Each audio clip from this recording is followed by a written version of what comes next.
Have you ever stopped to think about what truly drives those who see destruction as the purest form of art? In Naruto Shippuden, Deidara, with his ephemeral and spectacular creations, forces us to confront a worldview where chaos is the canvas and the end is the apex. But is this pursuit of recognition through explosion merely madness, or is there a somber and meticulous logic behind his artistic and relentless mind? Prepare to unravel the complex psychological mechanisms that transform the talented ninja into an artist of annihilation, and how this perspective can be more unsettling than we might imagine, revealing the depths of a psyche that finds beauty in the ephemeral and the explosive. In the rugged, austere lands of the Hidden Stone Village, or Iwagakure, a place forged in towering rocks and the power of explosive techniques, young Deidara took his first steps. This environment, ironically, planted the initial seeds of his singular artistic vision. From an early age, he showed a natural talent and an unusual affinity for the explosive arts taught in his village, easily surpassing his peers. However, while others saw these techniques as a means to an end protection, strategic attack, military might, Deidara contemplated each detonation with a different, almost reverent gaze. For him, the explosion transcended mere martial functionality. It was an intrinsic manifestation of raw, fleeting beauty, a primal form of expression that he felt was deeply misunderstood and underestimated by the pragmatic, utilitarian mindset of his community. He observed, with growing frustration, other Iwagakure shinobi using explosive jutsus in a prosaic, functional manner as mere weapons devoid of any aesthetic nuance. In his mind, brimming with ideas and visions, Deidara saw vast untapped potential, the possibility of transforming destruction into something sublime, into an art that existed fully only in the fleeting instant of its climax, blooming in a glorious flash of light, sound, and power, only to then vanish, leaving behind a vivid memory and the unforgettable impact of its grandeur. This relentless pursuit of a unique and unparalleled artistic expression drove him to constant secret experimentation, refining his techniques and developing his own conceptions of what constituted true art of explosion. In parallel, a profound disdain grew within him for anyone who failed to glimpse or appreciate the aesthetic depth he found in the ephemeral and the explosive. In his isolated perspective, he alone held the key to the true understanding and mastery of that destructive force, transforming it into an elevated art form. He didn't just aspire to power or superficial recognition. He yearned for a fundamental and deep validation of his singular aesthetic, a confirmation that his art was, in fact, innovative and superior to all other forms of expression. In this formative context, we can discern the early development of a central psychological trait, an incipient, yet potent artistic narcissism, where the conviction in his own creative genius not only distanced him from common sense and the conventions of his village, but also elevated him in his own esteem to the status of a misunderstood master. He wasn't content to be a mere skilled executor. He aspired to be an absolute and incomparable visionary in his art. Yet, beneath this veneer of self-confidence and intellectual superiority, a deep, unsatisfied longing for genuine recognition and appreciation of his unique vision silently simmered. This dissonance between his self-image and the lack of external validation planted a seed of resentment and discontent that, with time, would germinate into something far more complex and dangerous, awaiting only the right catalyst to transform into a destructive force. But there was something no one in Iwagakure saw coming, an undercurrent of artistic frustration that would soon violently erupt. Deidara's path within the Hidden Stone Village was inevitably set for a direct clash with established norms and the expectations of his superiors. His increasing obsession with refining and elevating his art of explosion to previously unimagined heights led him down forbidden paths and to dangerous decisions, culminating in the audacious and desperate act of stealing a Kenjutsu and arcane, forbidden technique that held secrets to further enhance his explosive creations in ways deemed perilous and unethical by the village. This act of rebellion was not merely a crime against Iwagaku's laws, but a crucial turning point in his life, a mark that irrevocably severed him from his past and propelled him toward an uncertain dark future.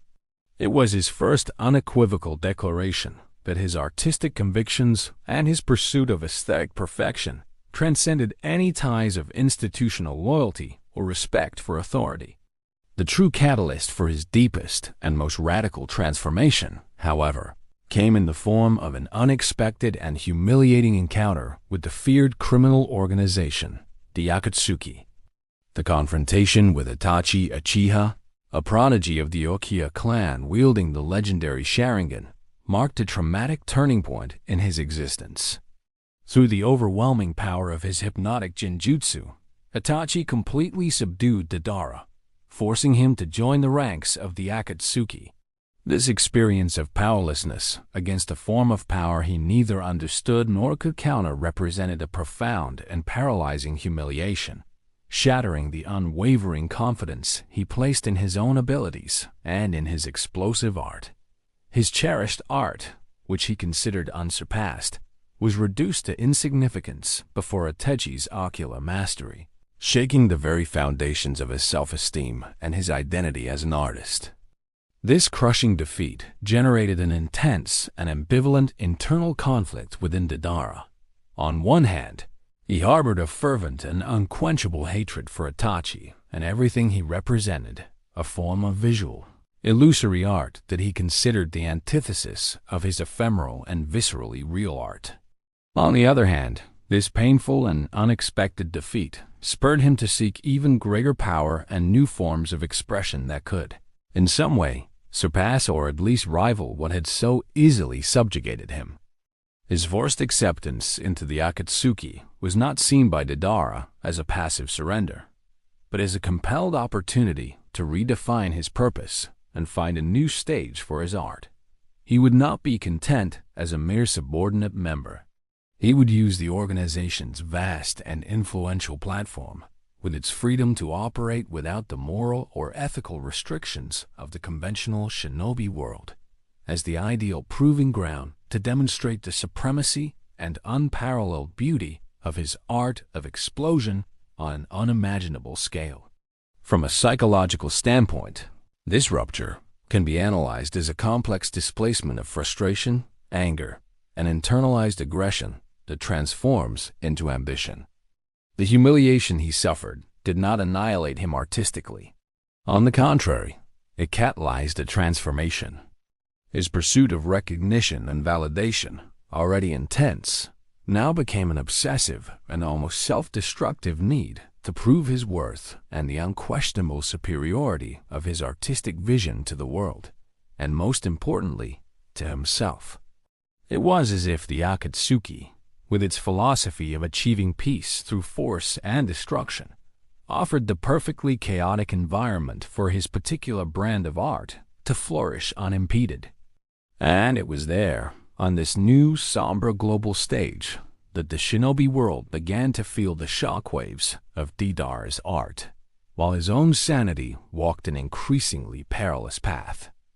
With his forced, but eventually accepted, integration into the Akatsuki and the grant of unprecedented operational freedom, Deidara's mind began to organize and structure itself even more firmly and dangerously around his dogmatic and unshakable philosophy of art is an explosion.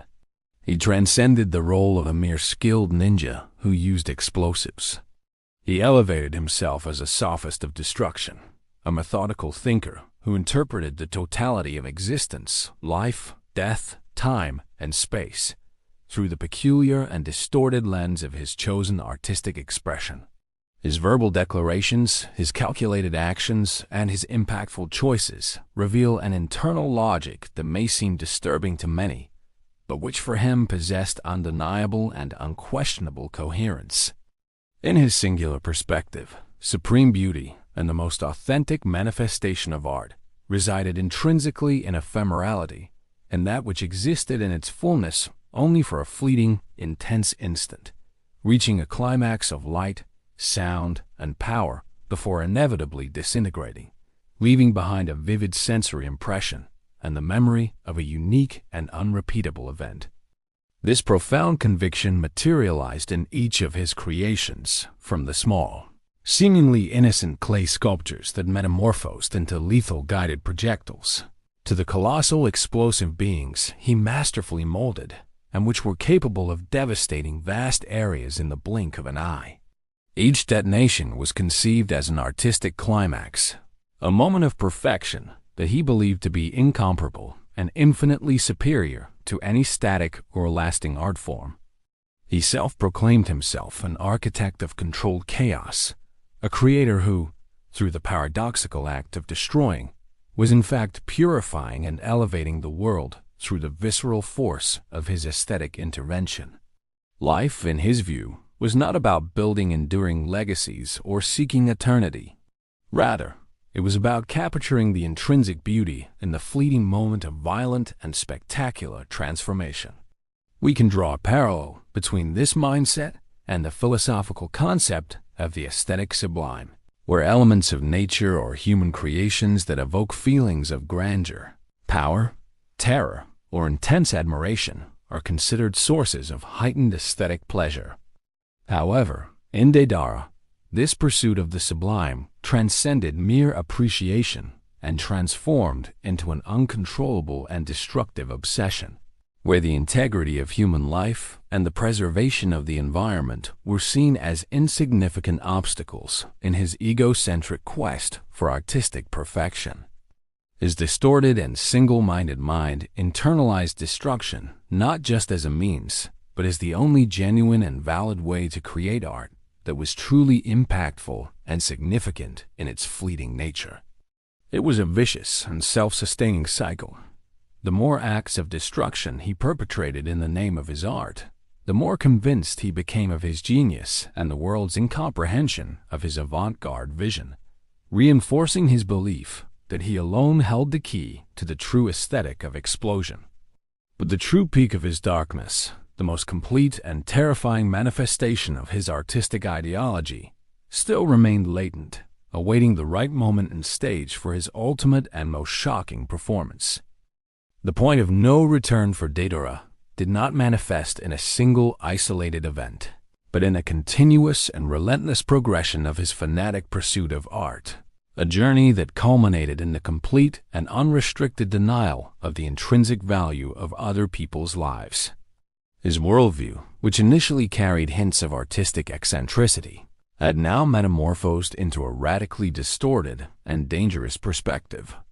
Living beings were no longer individuals with their own stories, dreams, and rights, but rather disposable elements, mere components to be used and sacrificed to enhance his creations and to serve as a passive audience for his grandiose spectacles of destruction.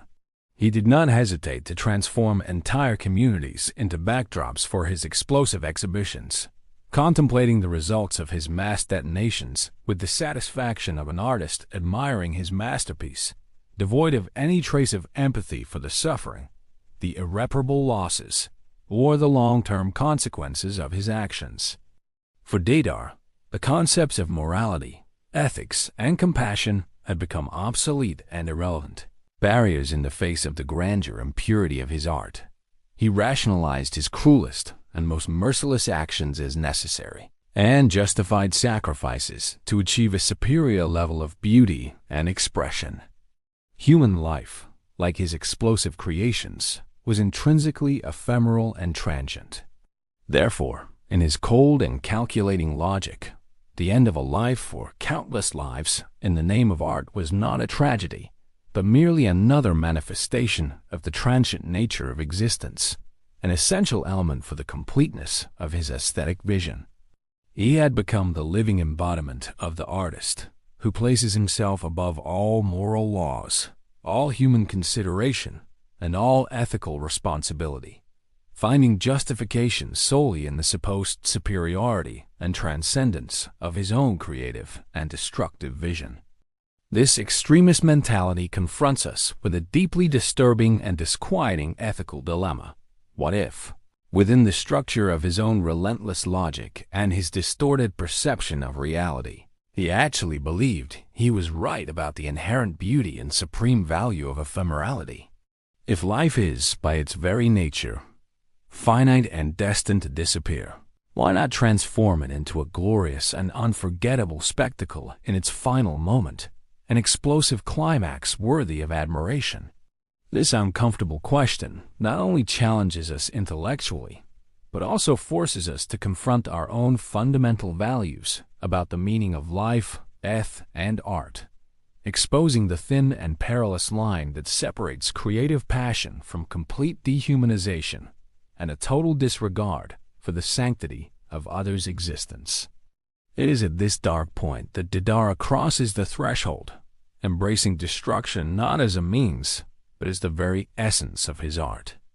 While Deidara's art might seem to many a product of pure irrationality and madness, a deeper analysis of his psyche reveals a surprisingly consistent and well-defined internal logical structure, which can be understood more clearly through the lenses of psychology and theories of human behavior. His thought patterns and actions align remarkably with certain characteristic traits observed in narcissistic personalities with antisocial tendencies, although it is crucial to reiterate that we are not performing a formal clinical diagnosis of a fictional character. Deidara manifests an exacerbated egocentric grandiosity, an unshakable belief in his own artistic and intellectual genius, as well as in his singular talent, which leads him to openly disdain the opinions and achievements of others, incessantly seeking external validation for his art, but always and only on his own terms and criteria. This pressing need for admiration and recognition, however, proves to be fundamentally superficial and selfish. He seeks applause and confirmation of his vision, but shows a notable indifference to the well-being, feelings, or genuine recognition of other people. His visceral and apparent pleasure in destruction and the ephemeral nature of his explosions can be interpreted as an extreme and perverse form of seeking immediate and intense gratification.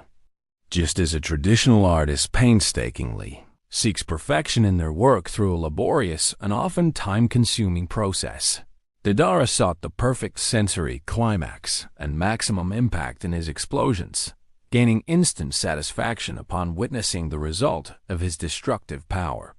The release of neurotransmitters associated with pleasure and reward, such as dopamine, which likely occurred in his brain upon actualizing his explosive masterpieces, combined with a striking lack of empathy for the victims of his art, established and reinforced a vicious cycle of destructive behavior.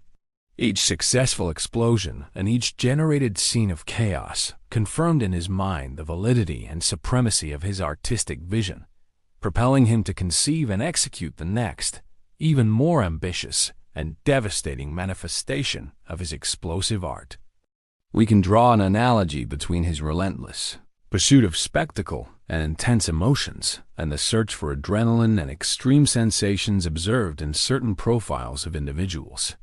The fundamental difference, however, lies in the fact that for Deidara, this pursuit is channeled exclusively through acts of large-scale annihilation, which are meticulously planned and justified by his singular aesthetic and his particular artistic philosophy. In his mental structure, there was no room for feelings of guilt, remorse, or responsibility for the consequences of his actions. Only the anticipation of the next masterpiece to be created and detonated. Therefore, what might appear to external observers as purely chaotic and meaningless behavior, for Deidara represented the application of a cold, calculating, and relentless internal logic, that of an artist who had chosen the world as his vast canvas and lives as his explosive clay, ready to be molded and destroyed in the name of his unique and disturbing vision. After Deidara's fleeting yet impactful passage through the shinobi world, what truly remains? In his obstinate and destructive pursuit of the maxim that art is an explosion, he left behind a deep and lasting scar of desolation, marked by villages reduced to rubble, irreparably altered landscapes, and, most significantly, traumatic and disturbing memories etched into the minds of those who witnessed his art or suffered its consequences. His notable presence and radical actions within the Akatsuki not only influenced the course of the criminal organization, but also contributed indelibly to the instability and climate of terror that permeated the ninja world. He became more than just a member. He was a powerful catalyst for significant events, driving the narrative with his singular artistic philosophy and his explosive displays that challenged conventional notions of power and beauty. Even after his eventual physical disappearance, Deidara's philosophy continues to echo in the imagination of the Naruto universe, resonating with a strange and unsettling force. His central idea that the most intense and true beauty resides in ephemerality, in the fleeting instant of a glorious climax before inevitable annihilation, invites us to a profound and uncomfortable reflection on the very essence of art and existence. If authentic beauty can only be fully realized in its transient nature, on the verge of vanishing, what then is the true value of permanence, of meticulous construction, of the pursuit of longevity, and of the compassion that seeks to preserve and nurture life? Who are we to judge and condemn an individual's artistic vision, no matter how destructive it may seem in its manifestation? This is the unsettling and enduring question that Deidara's legacy imposes upon us. The conclusion of Deidara's saga does not merely represent the end of a fascinating and complex character's story.